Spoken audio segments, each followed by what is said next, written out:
ఎందుకు సూసైడ్ చేసుకున్నాడు? ఇంటర్మీడియట్ లో ఉండి కూడా చచ్చిపోతున్నా సూసైడ్ చేసుకున్నాడు.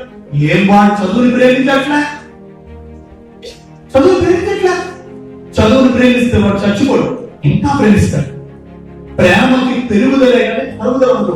ఇంకో విషయం గుర్తుంచుకోండి, నువ్వు ప్రేమించడానికి అర్హత తెలుసా? క్షమించడం. Someone is not correct with you, నీతో ఇంకోటి సమంగా లేరు. First excuse them, forgive them.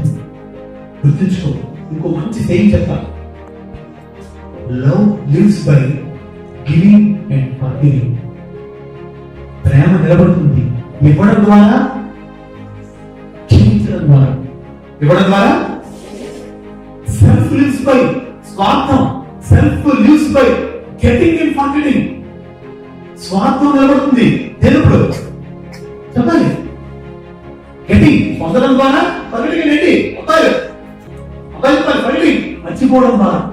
Forgiving అంటే ఎస్, ఫర్గివింగ్ ద్వారా.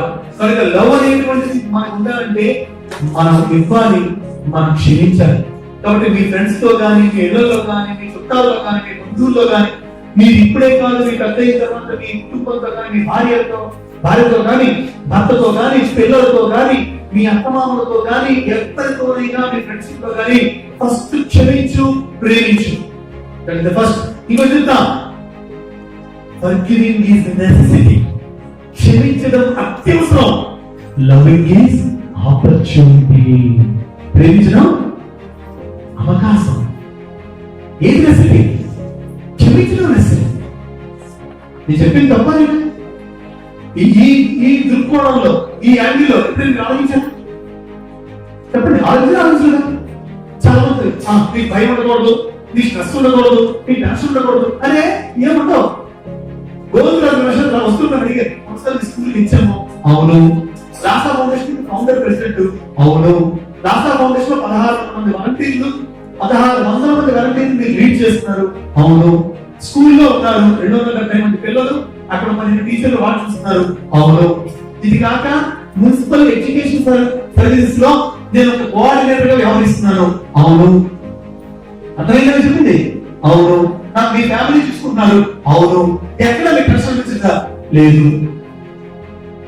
నేను నా క్లాస్కి వెళ్ళి కూడా నేను టీచ్ చేస్తాను. 10th క్లాస్ మా స్కూల్లో నేను టీచ్ చేస్తాను English. Why? I love every minute of my life.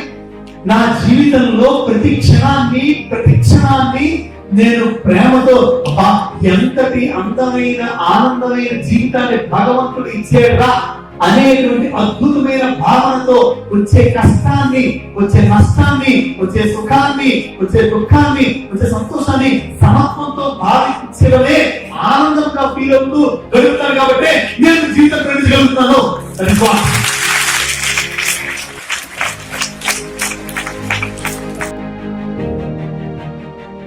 Like this video, share this video and subscribe to Lhasa Foundation YouTube channel and click on the bell icon for notifications. Do write your valuable comments and suggestions in the comment box and ask for more new videos on which subjects you want. Support Lhasa Mission.